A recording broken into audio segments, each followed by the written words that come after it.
Now, in our last episode, we tested the Walthers track cleaning car, and it exposed a big electrical issue for us.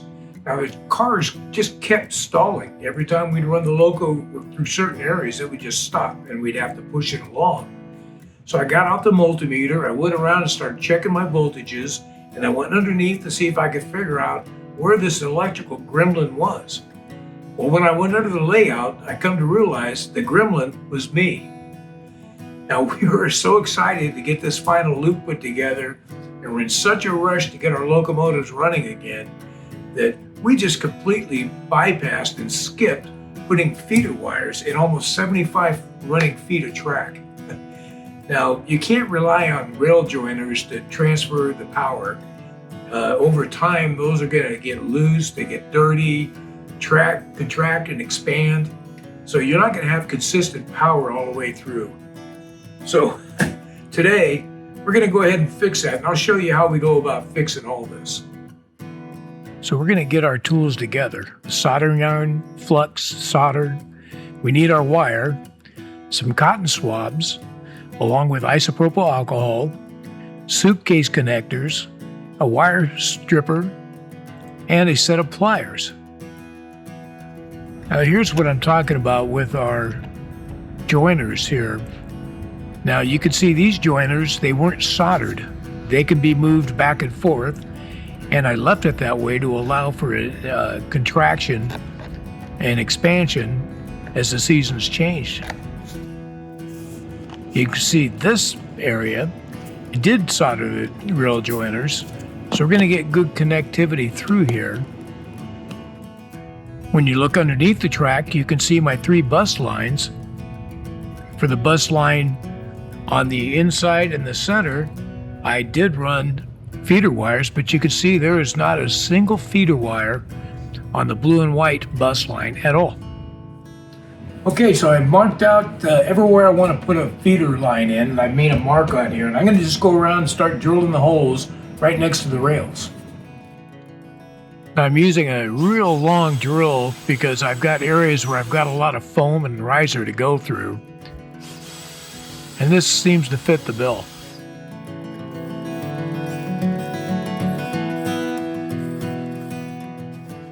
So first we're going to take our wire, we're going to feed it back down through our hole and pull out the length that we'll need to reach for a suitcase connector.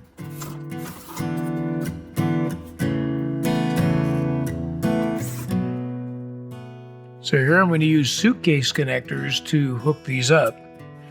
Now, if you've never used a suitcase connector, you can go ahead and leave me a comment in the comment section on the video here, and I'd be happy to do a video just on using suitcase connectors and explain exactly how to use them and how you install them. They're pretty easy to do. So once you've got it clipped over the wire that you're going to join to it, you fit in the second hole, and then we're just going to smash down the little metal prong, and it cuts into the wire and makes the connection.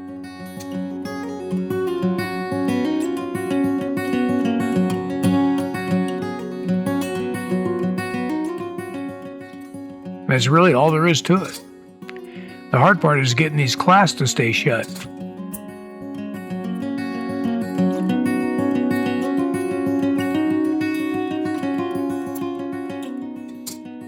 So once I have my links on there, my connectors all done up, I'm going to cut off the wires to the lengths I need, and we're going to strip them and leave just maybe 1/8 of an inch sticking out of bare wire.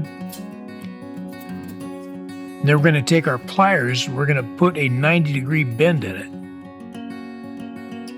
Then we'll take and lean it in towards the rail. And this is so it'll fit right into the little nook, the little crook in the rail right there.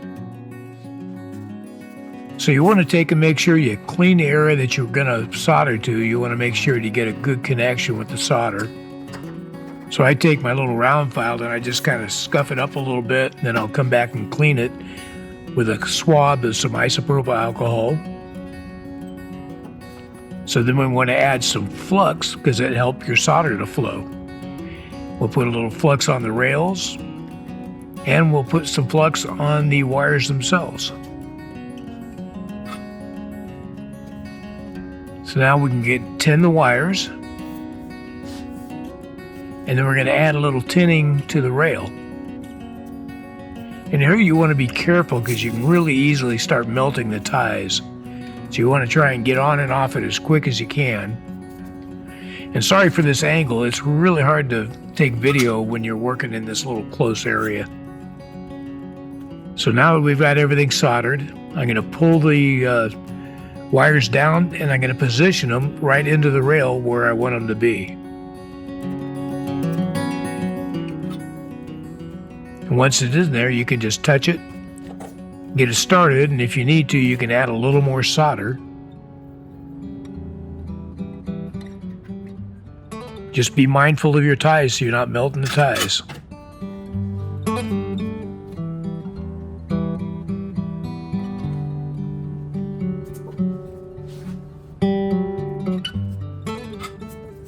Once we have the wire positioned, we're just going to go ahead and solder it in place.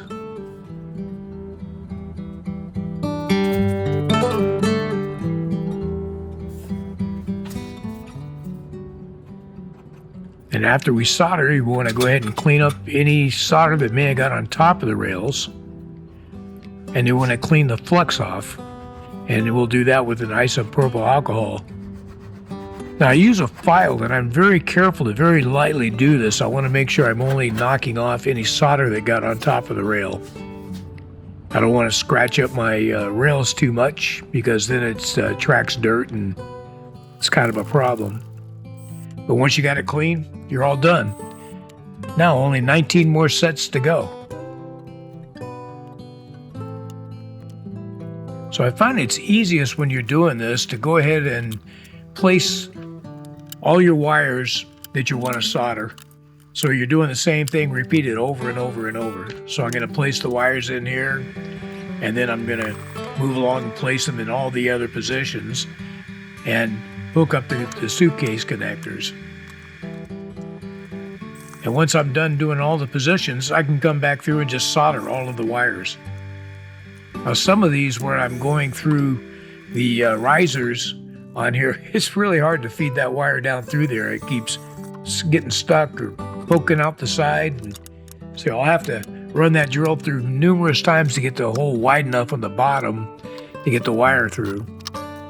But once you do, you're in good shape. Okay, in this next section here, I'd gone ahead and I used 9-inch pieces of track and put them all together instead of using flex track. So I was trying to save what little flex track I had left to finish out my curves. Now, I don't want to end up using suitcase connectors and make multiple cuts into my bus line through this area. So what I'm going to do is I'm going to use terminal blocks. So I'll mount one terminal block centrally located somewhere around this area. And then that way we have 5 pieces of tracks. I can use one suitcase connector, run it to my terminal block, and then be able to hook all 5 of these up into the terminal block. So let's get this part done. And we're going to do this the same way. We're going to hook up all our wires and get them all fed through and ready to go. And then we'll come back and do the next part of it. So you want to do it similar each step of the process. And it's just easier to go that way. Get your wires in place and put your suitcase connectors on, then come back and strip them all. Grab your pliers, then you can put a little bend in all of them. And here we get the suitcase connector on, and we're going to put our terminal block in place. I find it really difficult to work underneath like this. It just feels so awkward.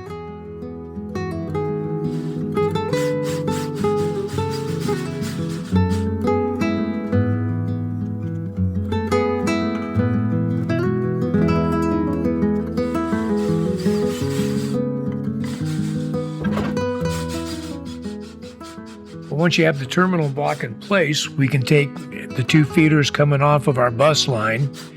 We'll hook them into one side, and then we can hook up all of our feeder lines to the other side. And this is much better than putting a whole series of terminal blocks on, or the jumper suitcase connectors on the wires. That way you're not cutting into it too often. So on this end, we just got to crimp on our spade connectors.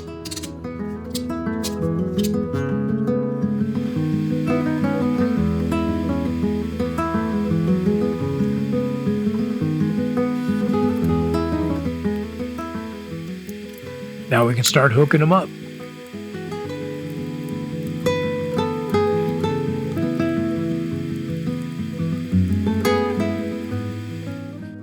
Okay, for the next section, we're going to do the same thing that we just did where we had those 9-inch pieces. So instead of putting a bunch of suitcase connectors on and cutting into our wire in a whole bunch of places, I have one feeder I need to put here and one exactly opposite of that.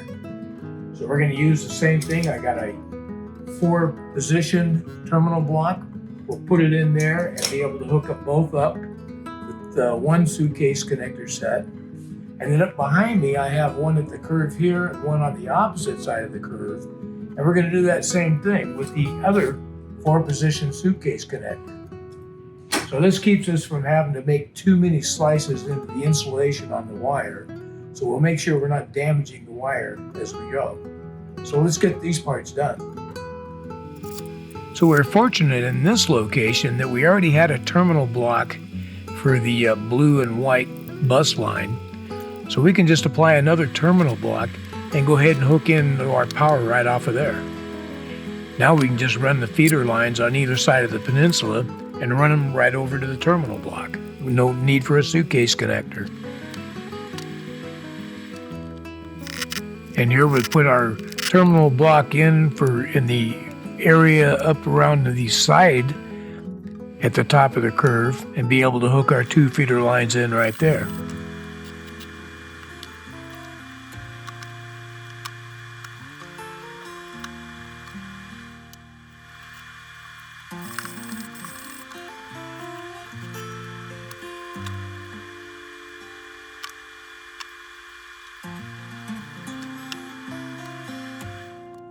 And now it's solder time. And we're going to do all of our soldering at once. So we had 19 sets of feeder wires. We already soldered a couple of them, but we're going to do a whole bunch of them all in a row now.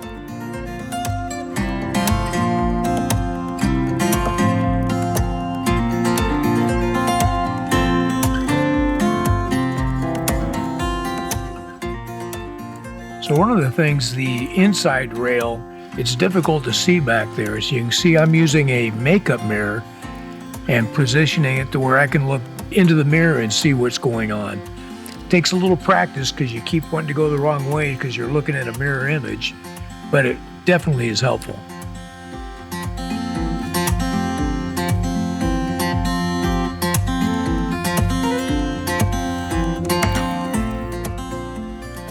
Now I found 2 pieces of track on the outside and the middle loop that were missing a feeder wire. So I went ahead and put feeder wires on those. So now effectively we have a feeder line on each single individual piece of track on the layout. And this should help immensely with our power problems.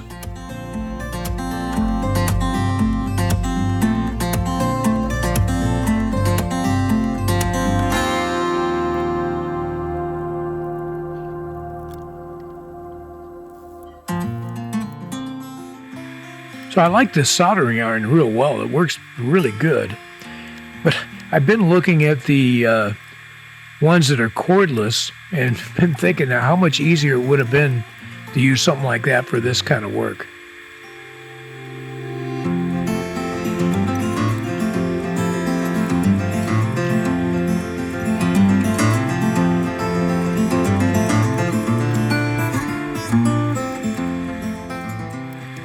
You'd think after soldering all of these lines I'd be fairly good at it, but I still struggle a little bit with it. I get a little sloppy with that solder.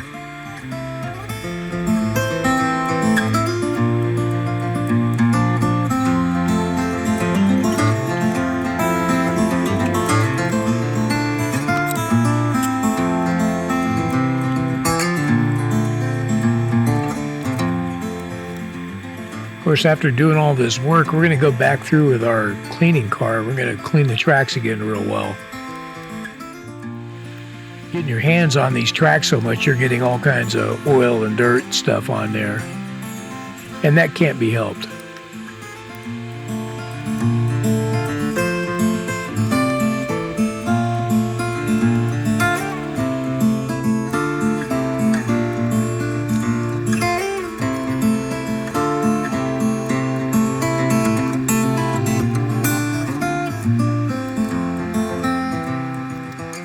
Yeah, it looks like we're getting down to the wire. We're almost done. And here it is, the last one.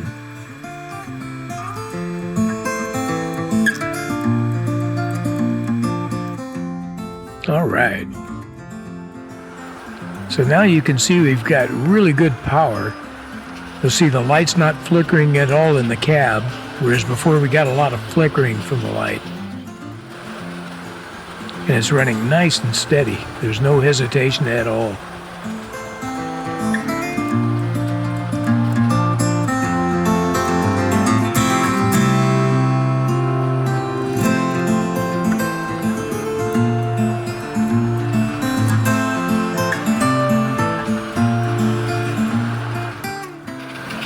Yeah, it's amazing to me. I had 2 feeder wires right at the bottom end of the peninsula, pretty close to where the controller's at, and it powered all the way around the track. And I just didn't really notice how bad the drop was. But it's running really nice now. Well worth the effort.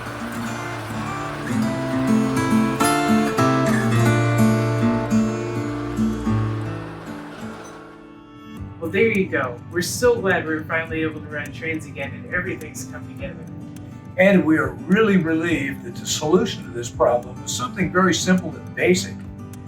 On the other hand, we're a little embarrassed that we raced ahead and didn't get this work done in the order it should have been done. We were just so excited to be able to run trains on this final loop that we just blew right past it. We did. But in the meantime, you all have fun running your trains, working on your layouts. And we'll see you back here again on Getting Back on Track with Steve and Roxy. Bye, guys. Bye, all.